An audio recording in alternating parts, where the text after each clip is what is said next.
At ground level, all you see are hazards. Broken streets, piles of rubble, possibly buried bodies. So many unknowns, hampering rescue and reconstruction.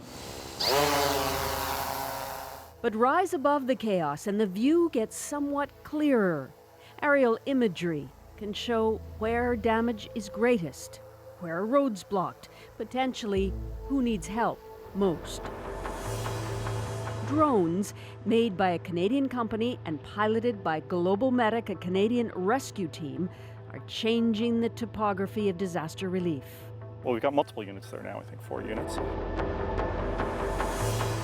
can actually go up in the sky, take a look around, identify what roads are closed, identify if there's pockets of people that might be sort of deserted that others might not even be aware of. Actually go up, identify where they are through GPS, and then dispatch resources accordingly.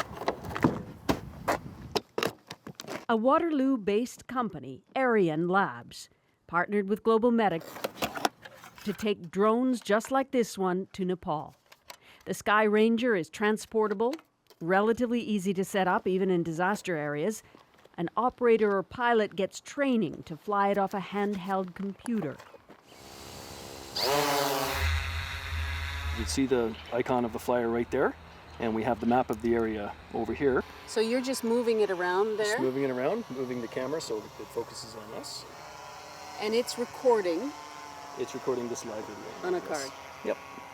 So what kind of data is the drone sending back to the flyers who are in Nepal? Yep, the drone is actually, the UAV is actually sending back data that includes standard HD imaging, thermal imaging, which is actually heat signature imaging.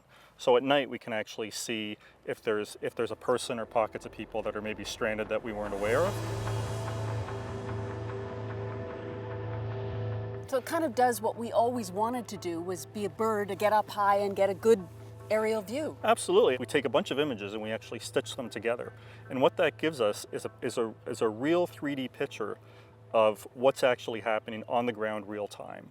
And with that, we can actually measure distance, size of crumbled buildings, size of barriers that we need to get through, and actually, again, dispatch the right equipment or the right people to be able to get to those people quickly.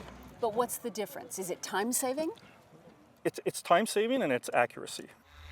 Its range, about 5 kilometers in any direction. It can stay up 50 minutes, roughly, before a battery change, and it can hover to get a closer look at something.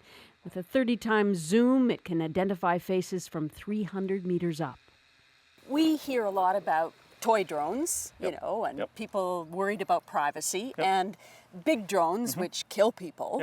So where is this in that continuum? In our particular category, they're there for things like this, things where we can actually help people, make a difference. You know, we don't arm our systems. What we arm them with is intelligence so that people can collect information to make informed decisions and to save some lives. Ariane Labs was started by 3 Waterloo engineering grads, and their plant just keeps expanding, with sales now to firefighters, police, even a UK airport to monitor perimeter security. The payload cameras are designed for mapping, not for soaring cinematic or TV visuals. I wonder how the Nepalese, what they think when they see this thing in the air. Yeah, it's a good point. It's a fair question. It's something we're certainly sensitive to in flying these things. Our particular individual who's down there with Global Medic is also with the local authorities. Because it could be very frightening. It could be frightening, and we want to make sure that people know that we're not down there just to take pictures. We're down there to actually do something productive.